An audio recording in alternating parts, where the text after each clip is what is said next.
ಲೋಕಸಭೆ ಪ್ರಧಾನಮಂತ್ರಿ ಹಾಗೂ ಸಂಸದರ ಮಾಸಿಕ ವೇತನ ಮತ್ತು ಇತರೆ ಭತ್ಯೆ.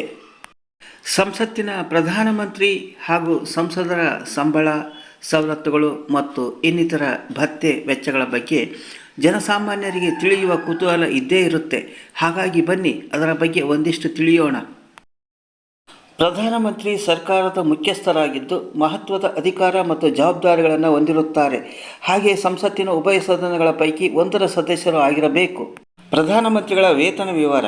ಪ್ರಧಾನಿಯವರ ಮೂಲ ವೇತನ 50,000 ರೂಪಾಯಿ ಹಾಗೂ 3,000 ರೂಪಾಯಿ ವೆಚ್ಚ ಭತ್ಯೆ ಇರುತ್ತದೆ ಮತ್ತು 45,000 ರೂಪಾಯಿ ಸಂಸದೀಯ ಭತ್ಯೆ, 2,000 ರೂಪಾಯಿ ದೈನಂದಿನ ಭತ್ಯೆ ಇದ್ದು ಒಟ್ಟು ಮಾಸಿಕ ಸಂಬಳ 1,60,000 ಇರುತ್ತದೆ.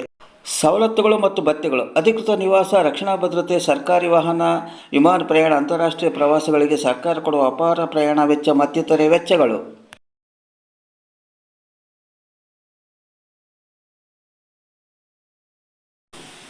ಲೋಕಸಭೆ ಸದಸ್ಯರು, ಎಂಪಿಗಳು. ಇವರು ಲೋಕಸಭೆ ಸದಸ್ಯರಾಗಿದ್ದು ನೇರವಾಗಿ ಜನರಿಂದ ಆಯ್ಕೆಯಾಗಿರುತ್ತಾರೆ. ಇವರ ಮಾಸಿಕ ವೇತನ ಒಟ್ಟು 1,00,000 ರೂಪಾಯಿ ಇರುತ್ತದೆ.